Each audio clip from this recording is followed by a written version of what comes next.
I'm going to show you 5 action steps that you can take to build real confidence. And trust me, the last one will change your life. My name is Lizette Lewis. I spent 20 years in demanding technical roles and project management. I've earned multiple certifications, led teams through high-stake projects. I've worked across law firms and technical companies. But here's what no one tells you. Earning certifications and accomplishing successful projects don't automatically build confidence. That voice that tells you that you're not qualified and everyone else is more prepared than you. I lived with that throughout my career while getting promoted, earning certification, and being acknowledged as an expert. It wasn't until I realized something that changed everything.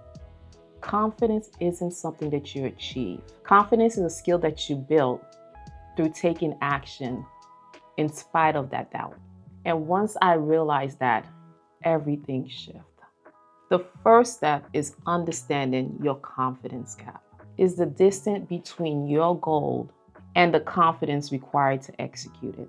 You may want to lead a project, speak up at a meeting, or ask for a promotion, but your mind is telling you that you're not ready.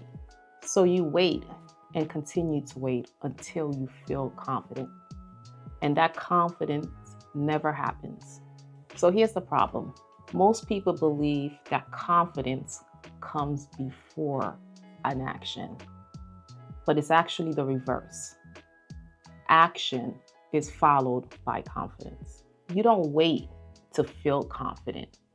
You take action and that confidence will follow naturally. So the first step is identify that one goal, that one action that you're waiting to feel confident about. Write it down. And we're going to take it to the next level and go to step 2.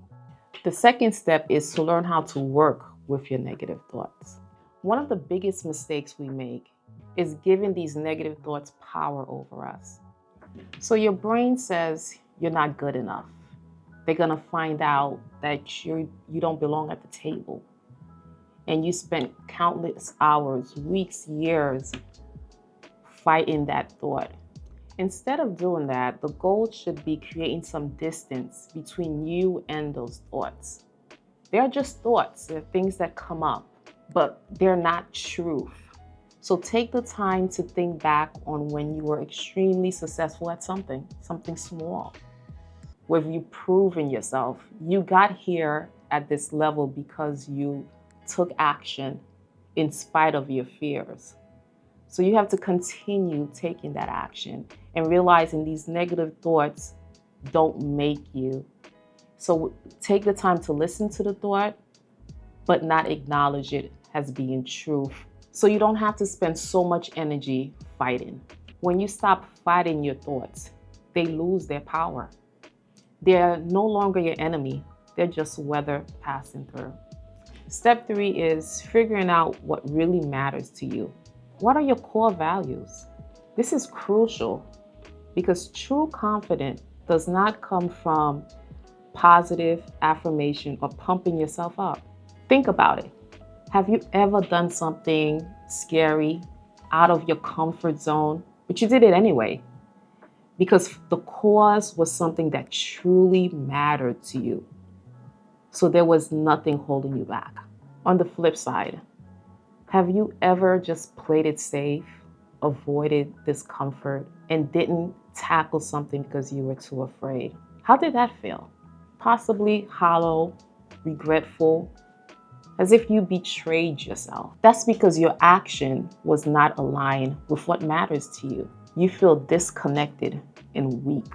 But when your actions are aligned with your values, even if you're terrified, you feel strong and accomplished. So what actually matters to you? Now imagine that you had complete confidence in yourself.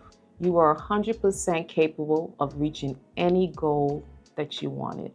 I want you to ask yourself a few questions. How would you show up differently? What would you say yes to that you are currently saying no to? And who would you become?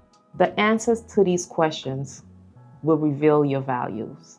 So step 4 is learning to sit with discomfort instead of running from it. And honestly, this is where most people quit or they run the opposite direction.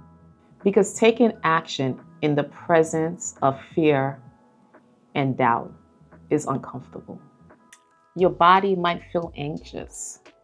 Your hands may shake. Your voice may crack while speaking up at a meeting. Here's what I want you to understand. Discomfort is not a sign for you to stop or run. It's an opportunity to grow. The goal isn't to eliminate discomfort. The goal is to move forward while feeling uncomfortable. When you feel anxiety or discomfort taking place before you take an action, follow these steps. First, pause for a moment.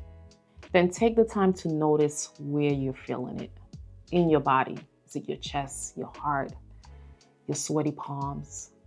Acknowledge the feeling. And then don't focus on trying to change it. You're just observing it and accepting that your body is going through this right now. Then take one deep breath and take action. And this brings us to step 5, the final piece. Take action. You don't build confidence by thinking about taking action or reading self-help books or watching this video, which I am thankful that you are here with me today. You gain confidence by acting on a goal, and the outcome of that action will build your confidence. Here's how you can start. Identify small actions that you can take today that are in line with your values and execute on them. Let me give you some examples that you may want to take. If one of your values is leadership, volunteer to lead a project that you've been avoiding. If your value is growth and learning, sign up for that training and certification course that you've been putting off. If your value is service and supporting others, reach out to a junior colleague that you can mentor or help. And here's the magic. Each time you take one of these small actions, it builds evidence. And that evidence builds your confidence.